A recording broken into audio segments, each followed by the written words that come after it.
I just wanted to do a video on how full and complete that my life has been.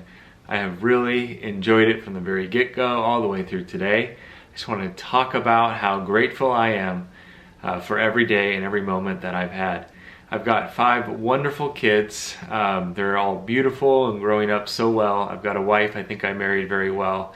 And I'm just in a place where I just like to recap what's happened so far and just say how grateful I am for the life that I have right now. For a long time, I was driven by this desire to have everybody know me and everybody love me and everybody care about what was going on in my life. I was flying in a plane over Los Angeles and I saw house after house after house of people, and they had no idea who I was. If I got an A on a report card, or if I, met a nice girl or whatever, they wouldn't care if I lived or died or anything. So I was dead set at that point. I think I was probably like 5 or 6 or 7 years old, to become a famous actor and to have everybody know me. So that dream pushed me all the way through high school and into college, where I tried to get an acting degree and did end up getting an acting degree, and then moved to LA to try to pursue that. While trying to pursue that, realizing that I think there were some big things that happened in my life during that time. One is the director of Aliens and Top Gun and all this stuff. He had the best career I could ever want. He was a big-time director. At 60 years old or so, he just ended up walking off a bridge and ending his life. A few years later, Robin Williams obviously did the same thing with an awesome career and awesome life. And just made me think, like, maybe that isn't it. Maybe this isn't what it's all about. During that time, I was on a show, a traveling show, and I met my wife in Denver, Colorado, who would later become my wife. I remember that day, I broke down on my knees. I was so tired of traveling. I was not getting to where I wanted to get to, and I just said, I can't do this anymore. My ways are not working. God, I want you to take over. And I feel like he did. Let's straighten this out just a bit. I feel like he did, and I met my wife that day. But it took a long time to kind of get that whole ball rolling and to kind of continue to not go after the things that I wanted. So from that day forward, another really weird thing happened to me. I was in LA.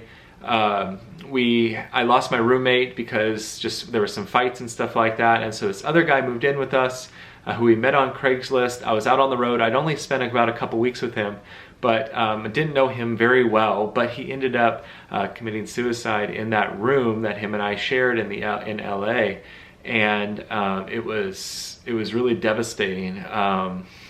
We immediately moved out of that place. I was on the road, so I wasn't part of the moving out, but the other roommate did, and I didn't know him or his family that well. I just remember him just being a very melancholy guy, talking about just listening to the clock tick and time counting down. And he was in his early 20s, so he was super young. I think he was in his early 20s.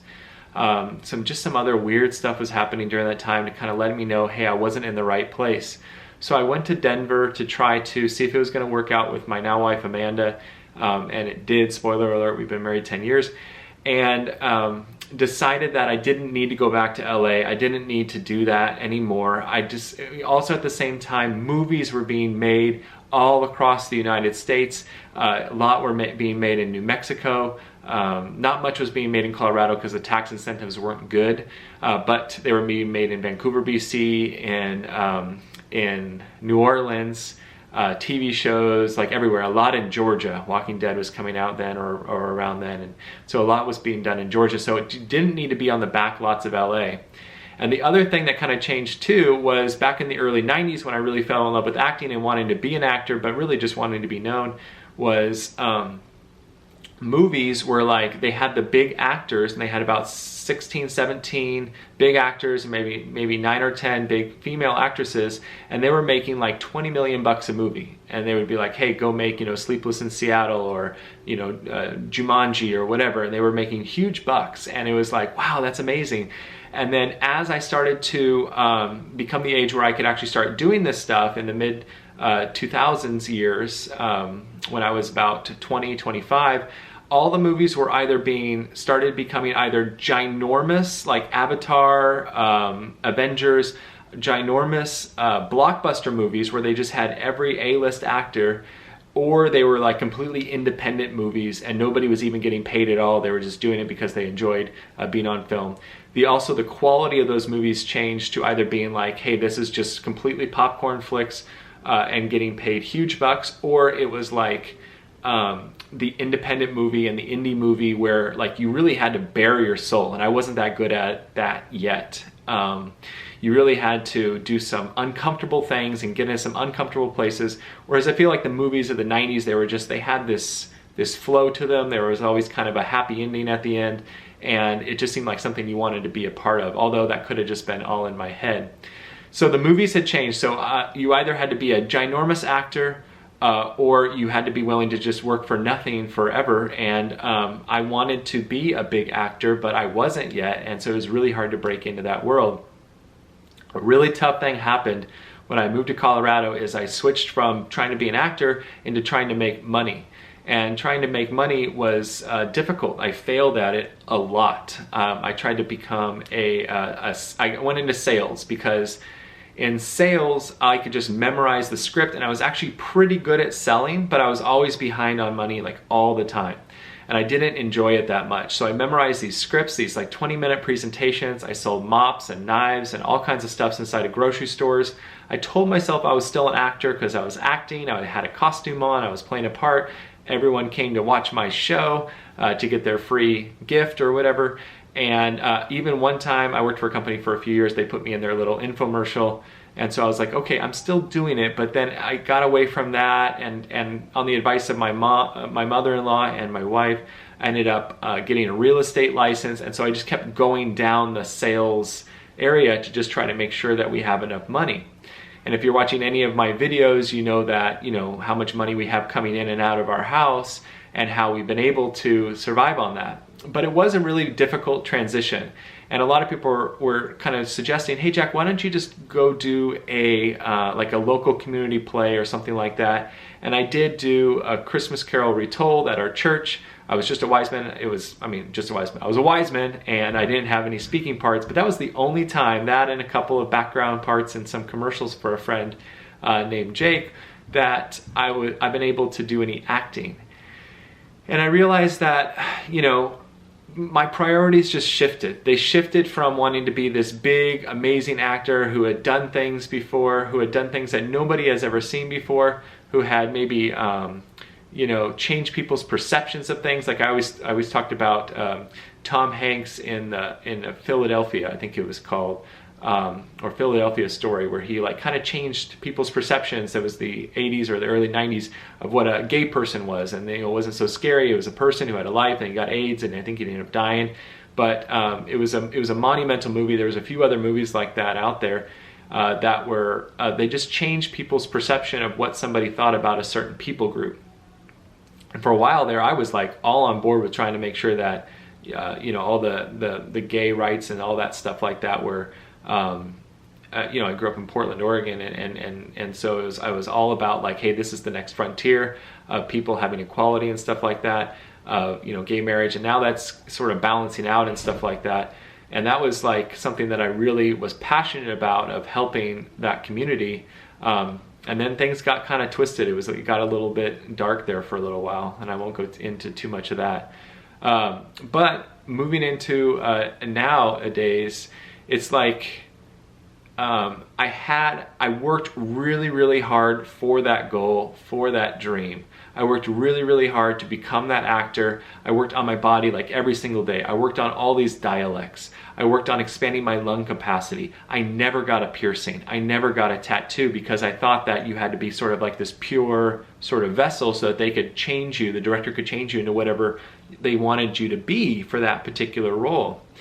Well, when I finally came, of age and started doing that stuff, ended up that like a lot of the actors at that time, they were looking, especially in Hollywood, they were looking for people with like long hair and piercings and tattoos and stuff like that to play different things.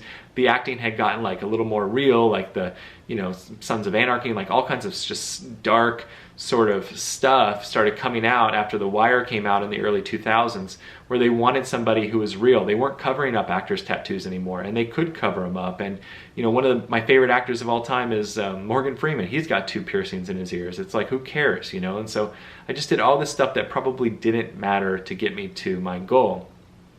Well, thank God, like 12 years ago, shifted all that, totally, you know, got on my knees and said like, Lord, I'm following all these things of the world. It's just not working for me at all. I need you to take over.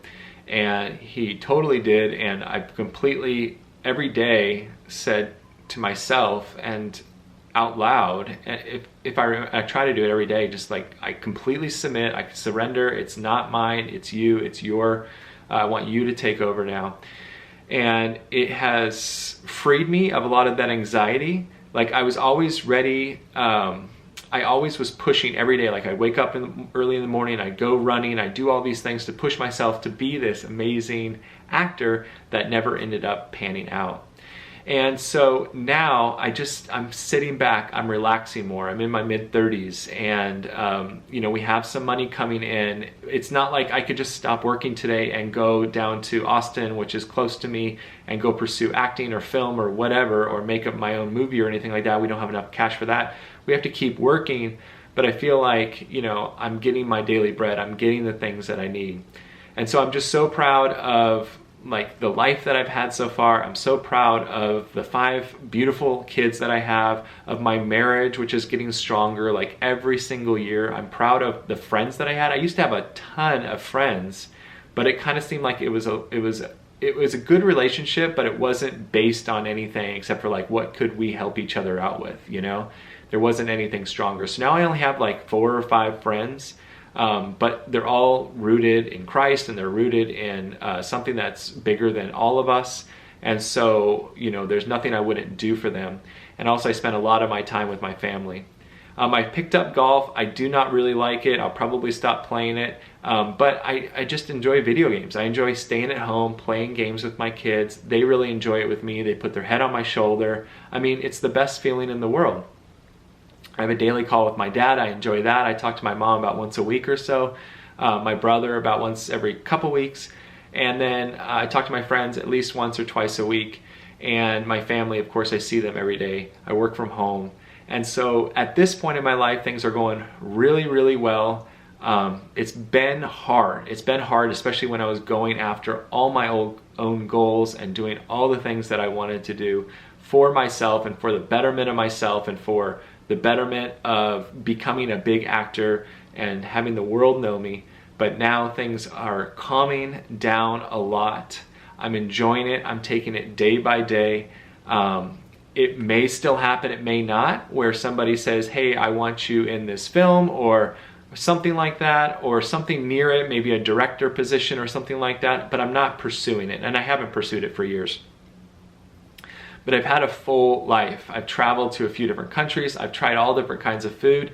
Even though I tried all different kinds of food, I still just love spaghetti with the same sauce that I had when I was a kid, and sprinkled cheese, the fake Parmesan cheese, Kraft cheese on it. So I know what I like. I'm taking it day by day. I'm having a good time, and I'm really, really excited for where I am right now.